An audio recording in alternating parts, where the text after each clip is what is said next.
I was in Seattle closing on property 14 when my phone lit up with the Zillow alert. My penthouse. Listed for sale. By my mother. The description read like a love letter she'd never written to me. Stunning downtown penthouse, prime location, motivated seller. The listing agent's number belonged to her country club friend, Patricia. The property photos showed my living room, my view, my custom Italian marble countertops. In one shot I could see the corner of my laptop on the dining table. They'd been inside. Recently. My hands didn't shake. 8 years of building a real estate portfolio while being called financially irresponsible had taught me something valuable. Documentation defeats drama every single time. I called my property attorney Marcus Chin. They've listed the penthouse. Without authorization? Without even telling me. Marcus's keyboard clicked in the background. I'm looking at the listing now. It shows it went active 4 hours ago. Already has 3 showing appointments scheduled. He paused. Your mother signed the listing agreement as property owner. She forged my signature. We'll need to prove that. I'm calling the title company now. They'll flag this the moment they run preliminary checks. I hung up and opened my family group chat. 37 messages. Mom's announcement about the family's new financial freedom. My brother calculating his share. $575,000. My sister already shopping for a yacht. Dad's single message. About time that place did something useful. The penthouse had been my first major purchase. 7 years ago. $1.4 million. Mom had called it a foolish waste for a single woman. Dad said I'd be bankrupt within a year, just like women who think they can handle real estate. My brother asked if I was trying to prove something instead of finding a husband. I'd closed anyway. Took possession on a Friday. Spent that first weekend on the balcony 17 floors up watching the city lights flicker on. No family. No validation. Just me and the deed with my name on it, alone. The gambler's fallacy had me then. I kept thinking, one more success, one more property, one more win, and they'd finally see me as capable. But their narrative was always more important than my reality. I was the daughter who played at business. The truth would have required them to rewrite their entire story. That penthouse became the foundation. Property 2 came 6 months later. A small office building Mom called commercial suicide. Property 3 was the historic Riverside apartments Dad said would drain me dry with maintenance costs. By Property 7 they'd stopped commenting entirely. My success had become invisible to them, easier to ignore than acknowledge. Now they were trying to sell the origin point of everything I'd built. My phone buzzed. Marcus. Title company just called me. They ran the preliminary ownership verification. Your name came up as sole owner, not your mother's. They flagged the entire transaction for fraud investigation. How long until? They're calling the listing agent now. Mandatory disclosure. The listing gets pulled within the hour, and the brokerage has to file a fraud report with the State Real Estate Commission. I thought about Mom's face when Patricia called. The confusion. Then the anger, not at herself for forging documents, but at me for somehow ruining her plan. There's more, Marcus continued. The title search pulled up your full portfolio. All 14 properties are showing in the preliminary report because they ran a comprehensive background check on the seller. 14 properties. $12.8 million in total valuation. The portfolio I'd built in silence while they built their narrative of my failure. The listing agent is legally required to inform all parties, Marcus said. Your mother's about to find out exactly how financially irresponsible you've actually been. The call from Patricia came 90 minutes later. I didn't answer. I listened to the voicemail 3 times. There's been a situation with the title search. We need to discuss some discrepancies. Please call me immediately. This is extremely urgent. Extremely urgent. The code phrase for, I just discovered I've been party to fraud. The family group chat exploded at 4:47 p.m. Mom, there's been a misunderstanding with the title company. Some clerical error about ownership. Sister, what kind of error? We have showings tomorrow. Brother, is this going to delay our money? Dad, probably her doing. She always finds a way to complicate things. I opened my laptop and pulled up the ghost ledger. I'd started it 2 years ago, after a therapist suggested documenting the emotional costs my family never paid. The ghost ledger. Property 1 closing day. Called Mom to share the news. She said, "That's nice, honey," in the same tone she used when I showed her childhood drawings. Then spent 40 minutes detailing my sister's new haircut. Cost. The death of hope that achievement would matter. Property 3 acquisition. Dad told his golf buddies I was playing landlord, while they discussed my brother's promotion. When I mentioned my growing portfolio, he changed the subject to the weather. Cost. Self-worth eroded one dismissal at a time. Every family gathering for 7 years. Being introduced as our daughter who rents apartments, while my brother was the executive, and my sister, the entrepreneur. Never mind that my rental income exceeded both their salaries. Cost. Identity reduced to their comfort level. Last Thanksgiving. Spent the morning managing an emergency at Property 9. Burst pipe, $14,000 in damages, handled it remotely while cooking their meal. Dad asked what I'd been doing. I explained. He said, "Sounds stressful. Maybe real estate isn't for you." Cost. Every thank you I never received for choosing their comfort over my peace. The missed milestones. Property 6 closing rescheduled because of Mom's emergency. Her friend's daughter's engagement party. Property 10 celebration canceled because sister needed help moving furniture. Property 12's milestone dinner interrupted by Dad needing a ride to the airport. Cost. Years of my life freely given, never acknowledged, never returned. The ledger ran 32 pages. Each entry documented not money owed but moments stolen. Confidence chipped away. Time I'd never recover. The cost of loving people who saw me as a supporting character in their story. I saved the document and closed my laptop. My phone rang. "Marcus, the State Real Estate Commission just contacted me. They're opening a formal investigation into the forged listing agreement. Patricia's cooperating fully. She had no idea your mother wasn't the legal owner." What happens now? Standard procedure. They've already pulled the listing from all platforms.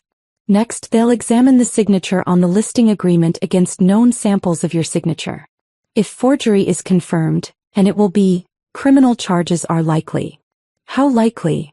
Your mother forged a legal document to conduct a $2.3 million real estate transaction without authorization. That's felony fraud. Real estate fraud specifically. The prosecutor will want to make an example. I thought about Mom's country club friends. Her bridge club.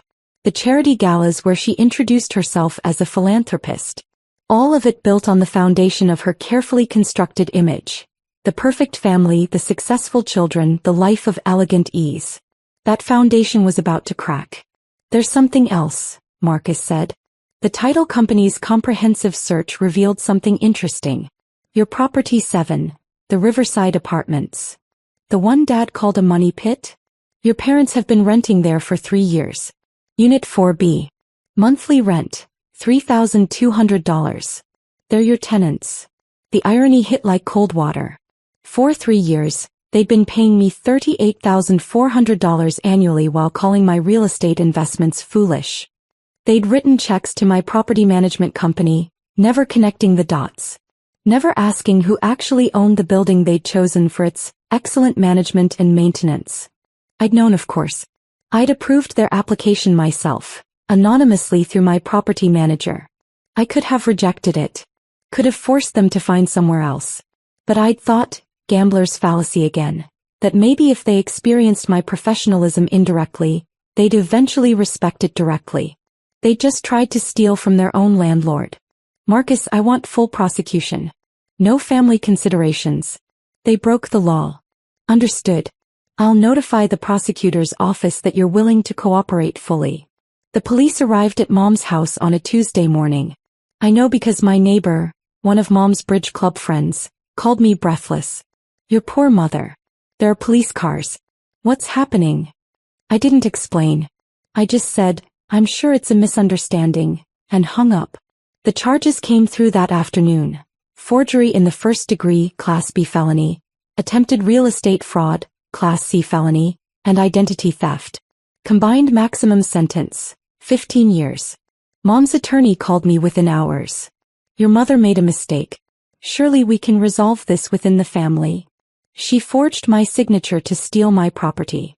That's not a mistake. That's a crime. She's your mother. She was confused about ownership. The stress. She posted photos of my home online, scheduled showings, planned to pocket the commission and never told me. That's not confusion. That's premeditation. The family group chat became a battlefield. Dad, you're going to send your own mother to prison over a misunderstanding? Me, she committed felony fraud.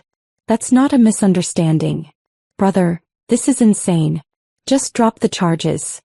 Me, would you drop charges against someone who forged your signature on a $2.3 million transaction? Sister, family is supposed to forgive. Me, family is supposed to not commit crimes against each other. The preliminary hearing was scheduled for 3 weeks out.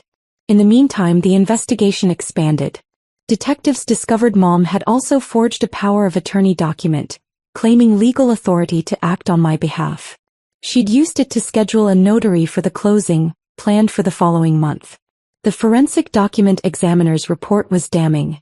Signature inconsistencies consistent with deliberate forgery. Ink analysis indicates documents were created within the past 14 days. Handwriting analysis shows 98.7% probability signatures were written by subject's mother, not subject. Mom's attorney filed for dismissal. Insufficient evidence of intent. The judge read the forensic report, looked at the Zillow listing, examined the forged power of attorney and said, "Motion denied." This case proceeds to trial. That's when the media found it. Local news first. Mother charged with forging daughter's signature in $2.3 million real estate fraud. Then regional coverage. Then a viral TikTok from a real estate agent analyzing the case. This is why you always verify ownership before listing. The comments section became a referendum on family obligations. Half supported me, crime is crime, family or not. The other half condemned me, imagine sending your own mother to prison. I stopped reading after the first 100. The trial was set for 6 months out. In the meantime, consequences cascaded. Professional. Patricia lost her real estate license, suspended for 18 months for failure to verify ownership. Her brokerage fired her. The country club quietly asked her to resign from the events committee. Financial. Mom's legal fees hit $47,000 in the first 2 months. Dad liquidated their retirement account to pay it. They missed 2 rent payments on Unit 4B. My property manager initiated eviction proceedings per standard protocol. Social. The bridge club stopped inviting Mom. The charity gala removed her from the planning committee. Her name disappeared from the donor wall at the community center. They discovered her donations were mostly publicity with minimal financial backing. Family. My brother stopped returning their calls after they asked him for a $30,000 loan. My sister blocked their number when they suggested she cancel her yacht deposit to help family. I felt nothing watching it unfold. Not satisfaction. Not guilt. Just the quiet peace of a ledger finally balancing. 6 months later, the trial lasted 3 days. The evidence was overwhelming. Forged signatures. Fake power of attorney. Premeditated planning. Mom's testimony that she thought the penthouse was family property fell apart under cross-examination when the prosecutor showed her the deed she'd seen and ignored during a dinner at my place 2 years prior. The jury deliberated for 4 hours. Guilty on all counts. Sentencing came 2 weeks later. 3 years in prison suspended to 18 months with probation. $125,000 in restitution to cover my legal fees, property devaluation during the fraud investigation and punitive damages.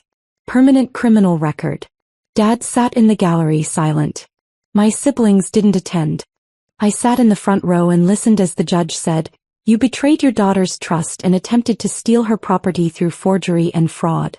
The only thing that keeps you from a longer sentence is your daughter's restraint in not pursuing maximum charges." Mom looked at me once.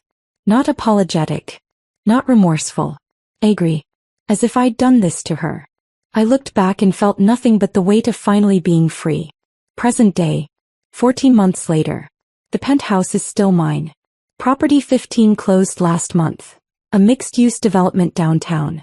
The portfolio now generates $52,000 monthly in passive income.